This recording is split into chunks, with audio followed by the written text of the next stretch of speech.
Hello সবাই, আশা করি খুব ভালো আছো। অনেক দিন পর ভিডিও দিচ্ছি, আবার পরে বলবো কেন। এটা হচ্ছে সেই দলাই হিল, যেটা আমাদের লাস্ট ভিজিটিং স্পট। এইটা ঘুরে আমরা সেদিনকার মতো বাড়ি চলে গেছিলাম, আর পরের দিন আমাদের ছিল ফেরার পালা।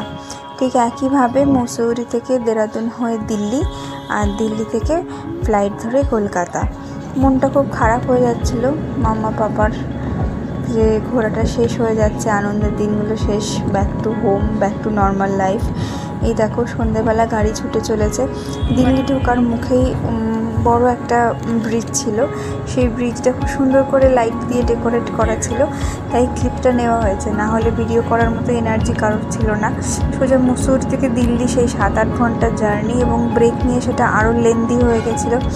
বেবিকে নিয়ে কতক্ষণে রুমসে পৌঁছবে, একটা রুম তো নেওয়াই হয়েছিল দিল্লিতে, পরের দিন ফ্লাইট ছিল, তো কতক্ষণে পৌঁছবে, রেস্ট নেবে।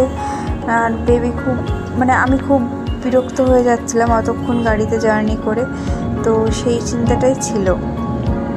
তো সেদিনই এয়ারপোর্টের কাছেই একটা হোটেল নেওয়া হয়েছিল আগেরবারের মতো, তো সেইখানে আমরা নাইটটা স্টে করে পরের দিন আমাদের ফ্লাইট ছিল বিকালে এই 4:30টার দিকে। তো সেইভাবেই বুক করে প্ল্যান করা হয়েছিল।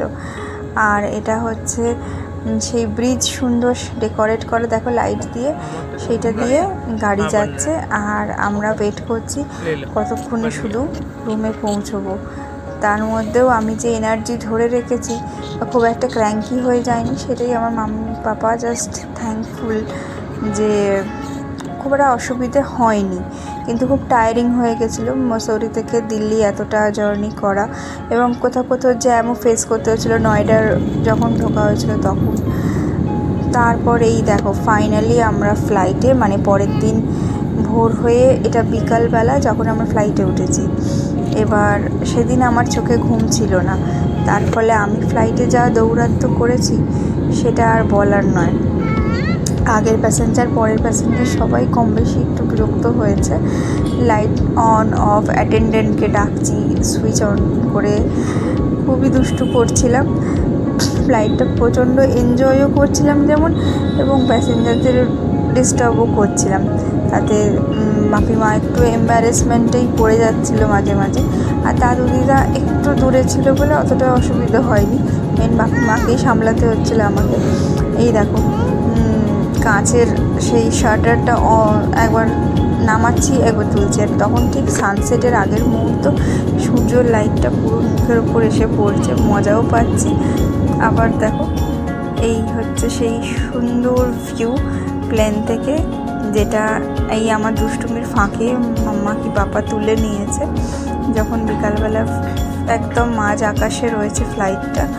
খুব সুন্দর, কারণ আমাদের খুব একটা তো ঘোরা হয় না, বেবি, আমি ছোট, সেই জন্য অনেক দিন পর এটা বেরোলো, আবার কবে বেরোবে জানি না। সুন্দর মেমোরি ক্যাপচার হচ্ছে ফোনের মধ্যে, আর সূর্যের লাইটটা পড়েছে মেঘের ওপরে, আর ফ্লাইট প্লেনের ওপরে সুন্দর লাগছে, সেইটারই একটা ভিউ। এটা মাম্মা তুলছে, আর আমি পাপার কোলে দেখো এইদিকে আসার জন্য ছটপট ছটপট করছি, কতক্ষণে মার কোলে আসবো। এটা বাড়ি আসার ঠিক পরেই না, বেশ কিছুদিন পরের ছবি।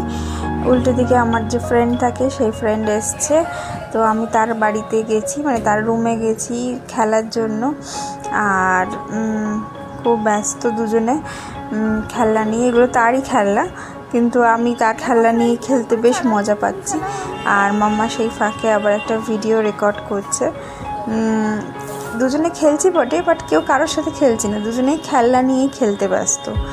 তো মাম্মা সেরমভাবে সত্যি ভিডিও দিতে পারে না, আমাকে নিয়ে ব্যস্ত থাকে, সব রকম কাজ, স্কুল, এভরিথিং। তখনই টাইম পায় ভিডিও দেওয়ার চেষ্টা করে, এবং মুমেন্টসগুলো ক্যাপচার করতে চায়, কারণ এটা তার লাইফের একটা গোল্ডেন মুমেন্ট চলছে, আমাকে বড় করা, আমার ভালো মন্দ সব রকম সব কিছু ফেসগুলোকে দেখায়। এটা প্রত্যেক মাম্মার কাছেই হয়তো খুব এনজয়েবল, আমার মাম্মাও সেরকম এনজয় করছে।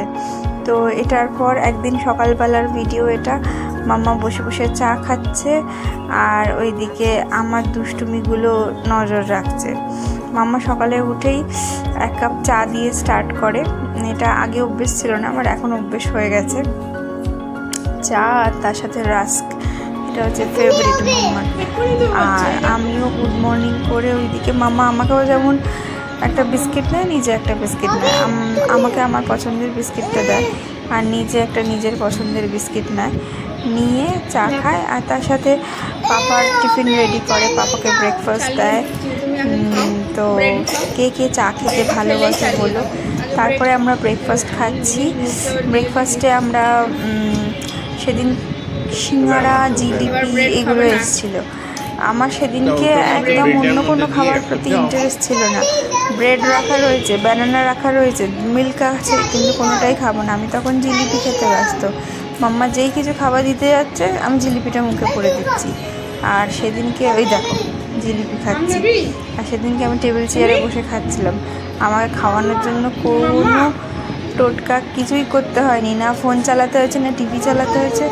আমি পাপা নতুন কিছু খাচ্ছে দেখেই টেবিলে উঠে পড়েছি, মানে চেয়ারে বসে পড়েছি। আর জিলিপিটা দেখে আর থাকতে পারিনি, সব খাবার ছেড়ে জিলিপি দিয়ে চোখ জিলিপি খাওয়ার জন্য। মাম্মা অনেক কষ্ট করে সেদিন ব্রেড খাইয়েছিল।